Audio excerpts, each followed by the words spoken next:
Hello అండి అందరికీ.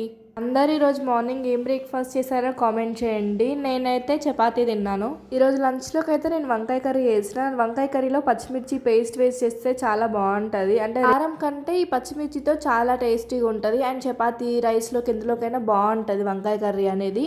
First అయితే ప్యాన్లో ఆయిల్ పోసుకొని చిన్నగా కట్ చేసుకున్న మిరపకాయల్ని ప్యాన్లో వేసి మగ్గించుకోవాలి. ఆ మగ్గించుకున్న మిరపకాయల్ని పక్కకు తీసి పెట్టుకున్నాక అదే ప్యాన్లో ఇంకొంచెం ఆయిల్ వేసుకొని జీలకర్ర ఆవాలు వేసుకొని ఒక మీడియం సైజ్ ఆనియన్ కట్ చేసుకొని వేసుకోవాలి. అది లైట్గా గోల్డెన్ బ్రౌన్ కలర్ వచ్చిన తర్వాత అల్లం వెల్లుల్లి పేస్ట్ ఇంకా పసుపు వేసుకొని కలుపుకోవాలి. నేను ఆనియన్ని కట్ చేయకముందుకే ఫస్ట్ వంకాయల్ని కట్ చేసి సాల్ట్ వాటర్లో వేసిన. ఎందుకంటే వంకాయలు సాల్ట్ వాటర్లో వేయకపోతే చేదెక్కుతాయి అంటారు. అందుకని సాల్ట్ వాటర్లో ముందే వేసిన. ఇంకా సాల్ట్ వాటర్లో ఉన్న వంకాయల్ని తీసేసి మన కర్రీలో వేసుకోవాలి. వేసుకొని మంచిగా కలుపుకోవాలి. కలుపుకున్న తర్వాత మూత పెట్టుకొని మగ్గించుకోవాలన్నమాట. ఈ మగ్గించుకునే గ్యాప్లో ఇందాక మనం పక్కకు పెట్టుకున్న మిరపకాయలు ఉన్నాయి కదా మగ్గించినవి, అవి రోట్లో వేసుకొని కొంచెం దాంట్లో సాల్ట్ వేసుకొని దంచుకోవాలి.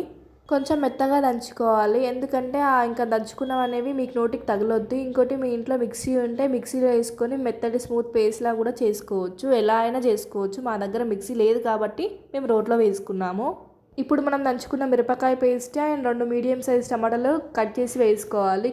అవి వేసిన తర్వాత మంచిగా కలుపుకోవాలి. వంకాయ ముక్కలకి మంచిగా పచ్చిమిర్చి పేస్ట్ పట్టేలాగా. ఇంకోటి మూత పెట్టుకోవాలి. టమాటాలు మంచిగా మగ్గుతాయి. అంతే, ఒక 15 మినిట్స్ అయితే కర్రీ రెడీ.